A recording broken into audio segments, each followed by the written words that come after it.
Assalamualaikum warahmatullahi wabarakatuh. Halo teman-teman, perkenalkan nama saya Tasya Aulia, Prodi Pendidikan Guru Sekolah Dasar, Fakultas Ilmu Pendidikan Universitas Hamzah Madi. Pada video kali ini, saya akan membahas materi tentang pembelajaran IPS SD. Adapun video ini dibuat untuk memenuhi tugas mata kuliah pengembangan konsep dasar IPS SD dengan dosen pengampu Bapak Yulpian Hadi MPD. Tolong disimak ya videonya teman-teman. Sebelum itu, saya akan menjelaskan latar belakang mengapa saya menulis makalah ini. Latar belakang saya menulis makalah ini, secara sederhana, istilah pembelajaran adalah upaya untuk membelajarkan seseorang atau sekelompok orang melalui satu atau lebih strategi, metode, dan pendekatan tertentu ke arah pencapaian tujuan pembelajaran yang telah direncanakan. Pembelajaran IPS juga harus menggunakan sumber yang relevan serta media pembelajaran agar dapat menambah pengetahuan siswa dalam memahami materi yang disampaikan. Oleh karena itu, proses pembelajaran IPS di sekolah dasar mulai dari sumber, model-model pembelajaran, perencanaan hingga pelaksanaan pembelajaran akan dibahas dalam makalah ini. Pada video pembelajaran kali ini, saya akan membahas beberapa materi di antaranya. Yang pertama, rasional mempelajari IPS. Yang kedua, sumber-sumber pembelajaran IPS di SD.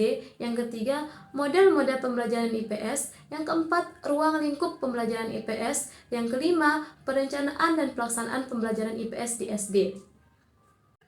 Baik, langsung saja materi pertama adalah rasional pembelajaran IPS. Pembelajaran IPS sangat penting bagi jenjang pendidikan dasar dan menengah karena peserta didik yang datang ke sekolah berasal dari lingkungan yang berbeda-beda.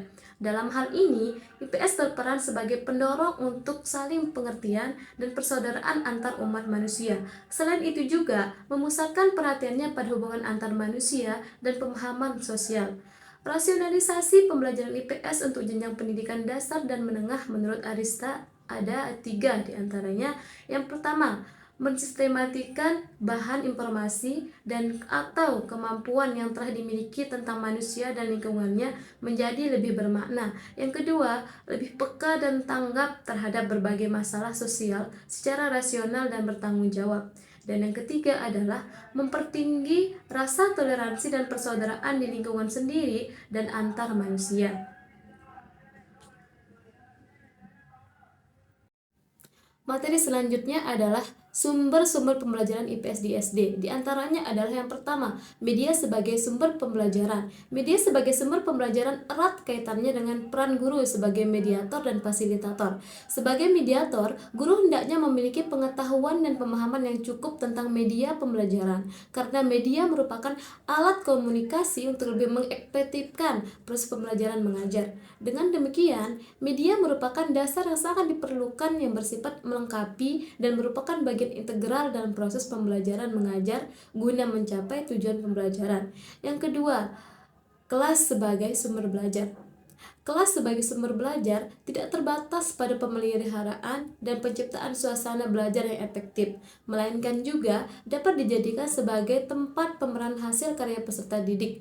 Kelas yang memiliki pajangan atau pemeran hasil karya peserta didik dapat menjadi tempat yang menarik dan dapat memotivasi peserta didik untuk belajar. Yang ketiga, lingkungan sebagai sumber belajar. Lingkungan sebagai sumber belajar menuntut kreativitas guru dan memanfaatkannya dan mengeliminasi kebiasaan mengajar yang rutinitas dan monoton. Materi selanjutnya adalah model-model pembelajaran IPS di SD. Apa saja model-model pembelajaran IPS di SD? Diantaranya adalah yang pertama, model inquiry. Model inquiry adalah salah satu model pembelajaran yang memfokuskan kepada pengembangan kemampuan peserta didik dalam berpikir reflektif, kritis, dan kreatif. Yang kedua, pembelajaran PCT atau Value Clarification Technique. PCT adalah salah satu teknik pembelajaran yang dapat memenuhi tujuan pencapaian pendidikan nilai. Yang ketiga, bermain peta. Contohnya menafsirkan peta dan globe. Yang keempat, pendekatan ITM. ITM dikembangkan sebagai sebuah pendekatan guna mencapai tujuan pembelajaran yang berkreatif langsung dengan lingkungan nyata dengan cara melibatkan peran aktif peserta didik dalam mencari informasi untuk memecahkan masalah yang ditemukan dalam kehidupan kesehariannya. Yang kelima adalah model portfolio. Model portofoli merupakan karya terpilih kelas atau siswa secara keseluruhan yang bekerja secara kooperatif untuk membahas pemecahan terhadap suatu masalah kemasyarakatan. Materi selanjutnya adalah ruang lingkup pembelajaran IPS.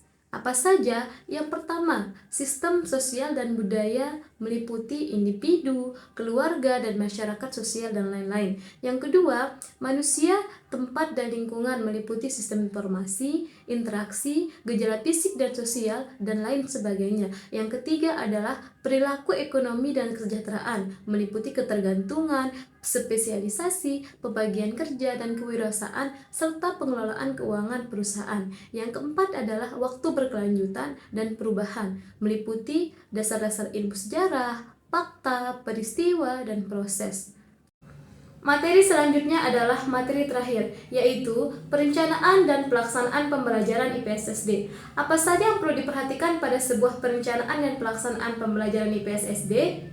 Berikut adalah menurut Susilowati 2013. Dalam perencanaan dan pelaksanaan pembelajaran, ada beberapa hal di bawah ini yang perlu mendapat perhatian, yaitu ada 8, diantaranya sebagai berikut. Yang pertama, materi pembelajaran. Yang kedua, metode. Yang ketiga, alat, sumber belajar dan media. Yang keempat, pemanfaatan lingkungan sekolah. Yang kelima adalah pemanfaatan ruang kelas. Yang keenam, pemanfaatan lingkungan. Dan yang ketujuh adalah pemanfaatan waktu.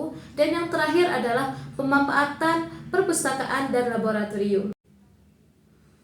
Sebelum menutup video pembelajaran ini, saya akan menyampaikan kesimpulan terlebih dahulu. Apa saja kesimpulan pada materi kita kali ini? Jadi kesimpulannya adalah IPS merupakan salah satu mata pelajaran yang diajarkan di sekolah dasar agar peserta didik dapat memperoleh pengetahuan, keterampilan, sikap, dan kepekaan untuk menghadapi hidup dengan tantangan-tantangannya.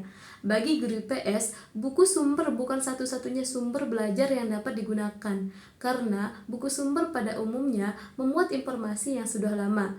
Media dan alat peraga dalam pembelajaran merupakan sumber pelajaran yang dapat membantu guru-guru dalam melaksanakan perannya sebagai fasilitator.